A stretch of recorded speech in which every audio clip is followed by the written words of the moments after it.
Assalamualaikum warahmatullahi wabarakatuh. Sahabat channel Padepokan Nurway Sejati. Pada kesempatan kali ini kita akan mengulas sejarah runtuhnya Kesultanan Demak bersama kita PNA Mas'ud Thoyib Nata Adiguna Jayakarta Hadiningrat sebagai narasumber kita. Bagaimana kisahnya? Mari kita simak penjelasan dari Romo Mas'ud, dipersilakan. Ya, kita bertemu kembali dalam kisah-kisah yang menarik tentang sejarah. Jadi tentunya kita tahu bahwa setelah runtuhnya Majapahit, maka berdirilah Kerajaan Demak Bintoro dengan raja pertama adalah Raden Patah.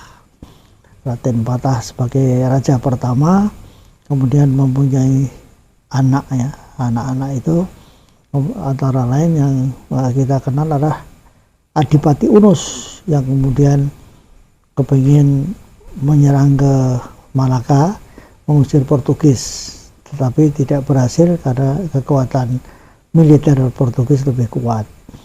Nah, akhirnya Demak berdiri, kehilangan raja, sehingga raja yang berikutnya adalah Sultan Trenggono. Sultan Trenggono itu juga sudah zaman VOC, karena VOC masuk ke Indonesia dari bumi Jakarta itu pada tahun 1602. 1602 lah Jakarta bisa ditundukkan oleh Belanda dan mereka membuat kota kecil yang sekarang kita kenal sebagai Kota Lama, dan di situ berdiri satu museum namanya Museum Fathahillah. Nah, disinilah dari adanya masuknya Belanda ke Pulau Jawa di Jakarta yang dulu namanya Jayakarta itu, kemudian oleh Belanda, kelompok Belanda di bawah pimpinan Jan Pieter Soenkoen, kota itu dirubah namanya menjadi Batavia, yang artinya kemenangan menurut dia. Nah, Batavia itu lambat laun oleh lidah orang asli pribumi di Jakarta ini kemudian menjadi Betawi. Ya, jadi sebetulnya inti awalnya adalah Batavia. Setelah Jayakarta ada kota berdiri oleh Belanda namanya Batavia. Nah, masuknya Belanda ke Batavia itu mengusik Raja Mataram yang pada saat itu sudah dikuasai oleh raja besar namanya Sultan Agung. Tapi sebelum Sultan Agung ini, nenek moyang mereka di atas sebelum Sultan Agung adalah Panembahan Senopati. Sebelum Panembahan Senopati ada raja yang awalnya dari Demak, dan dari Demak itu lalu berdiri Mataram yang dipimpin oleh Sutowijoyo. Nah, Sutowijoyo itu adalah anak angkat dari Sultan Hadiwijaya yang di Demak itu. Karena mengangkat anak Sutowijoyo itu, kemudian Sutowijoyo diberi rumah tinggal di Demak sebelah utara dari pasar. Makanya Sutowijoyo dikenal sebagai Ngabehi Loreng Pasar. Ngabehi Loreng Pasar itu adalah putra Pemanahan. Ya, Pemanahan itu seorang pegawai tinggi di Demak yang pada saat itu ada sayembara oleh Raja Demak, siapa yang bisa membunuh Aryo Jipang atau Aryo Perangsang, itu dia akan mendapat hadiah tanah. Maka Pemanahan dengan taktiknya yang luar biasa, dia menyuruh anaknya yang namanya Hadiwijaya Ngabehi Loreng Pasar itu untuk mengikuti sayembara tersebut. Nah, dalam sayembara tersebut mereka berperang itu naik kuda. Nah, naik kudanya Aryo Perangsang itu laki-laki tegar gitu.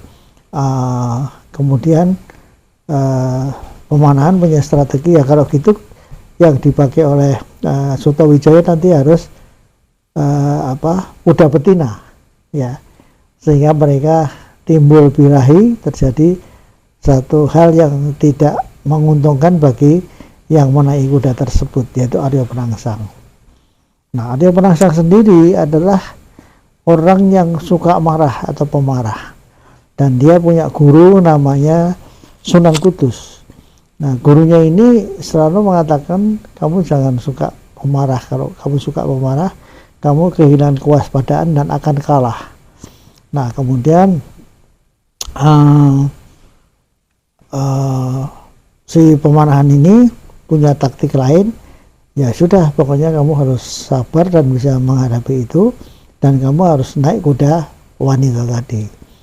Terjadi dalam pertempuran itu, maka kuda Arya Penangsang yang laki-laki itu melihat kuda betina begitu, mereka menjadi birahi. Akhirnya konsentrasinya untuk perang itu berkurang, sehingga Sutowijoyo yang merupakan putra dari Pemanahan berhasil menusukkan tombaknya, kebawa keluar. Itu kemudian karena saktinya Arya Penangsang diambil kembali, ususnya yang udah keluar itu dimasukkan ke orang Jawa kalau pakai keris kan di belakang pinggang, itu ditaruh di situ. Nah, pada saat ditaruh di situ, Sutowijoyo makin mempunyai strategi bagaimana caranya supaya Arya Penangsang itu panas hatinya sehingga dia tidak waspada. Nah, pada saat terjadi begitu, marah Arya Penangsang makin tinggi, ditariklah pusakanya itu. Nah, pusakanya ini ditarik sehingga keris yang diikat dengan usus, ya, dengan usus itu putus. Nah, disitulah naasnya Arya Penangsang, sehingga dia meninggal dunia justru oleh pusakanya sendiri, bukan oleh pusaka musuh.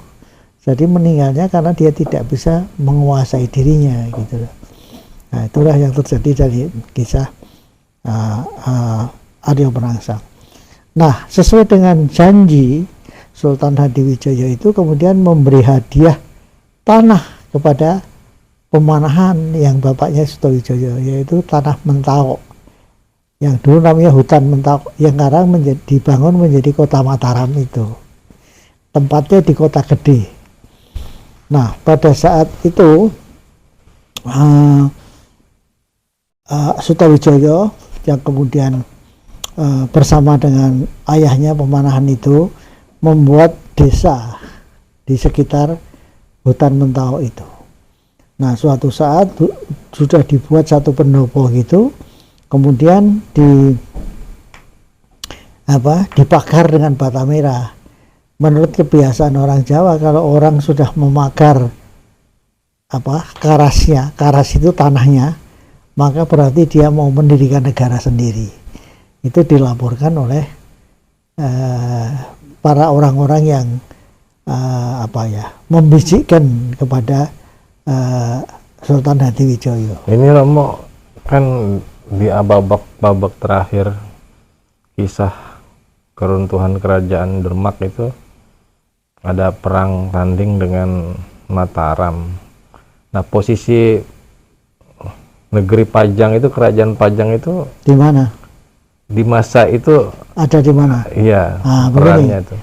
Jadi kerajaan Demak itu sudah berpindah, yang dulu di kota Demak yang sekarang kita terkenal sebagai kota Demak yang ada alun-alunnya sekarang ini, itu mereka pindah ke daerah lebih selatan dekat ke Surakarta, yang sampai sekarang ada tempatnya tinggal beteng saja tua. Dan ya, menamai kerajaan baru yang baru dengan Pajang.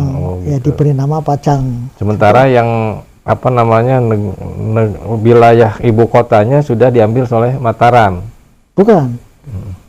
Katakan Demak sudah hancur karena adanya pertempuran tadi. Jadi wilayah sudah dikuasai Mataram dong, jadi negara. Bukan, Mataram belum berdiri. Oh, belum. Mataram masih belum berdiri. Ini cerita Demak dulu, di mana Demak itu kan Majapahit runtuh, timbulnya Demak. Tapi di Demak itu dari raja pertama Raden Patah, kedua Adipati Unus, kemudian Sultan Trenggono, itu kan tidak sebentar, itu abad ke-14 menuju ke-15. Jadi abad 14 ke-15 itulah mulai timbul Pajang dan lain-lain gitu loh.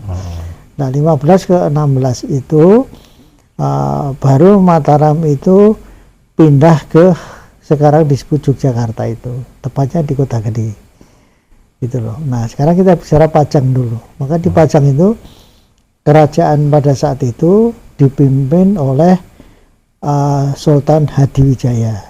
Itu Romo, Sultan Hadiwijaya apa masih terahnya Raden Patah atau sudah dari keturunan keluarga yang lain? Menantu. Oh, menantu. Ya, dulu dikenal sebagai Joko Tingkir ya. Dalam cerita Joko Tingkir itu. Nah, Joko Tingkir itu adalah menjadi menantu, dan akhirnya dia menjadi menantu Sultan Demak tadi, Sultan Trenggono tadi. Apa pada saat itu keturunan laki-lakinya sudah nggak ada apa gimana sehingga bisa jatuh ke posisi menantu itu kerajaan Pajang itu? Karena menantu itu pada saat itu dianggap mampu, karena dia bisa mengalahkan seorang pemberontak yang namanya Dadung Ngawuk. Dadung Ngawuk itu menyerang ibu kota Demak itu dengan cara naik kerbau, kemudian telinganya disumpel sama tanah merah, sehingga kerbau itu menabrak apa saja yang ada di depannya.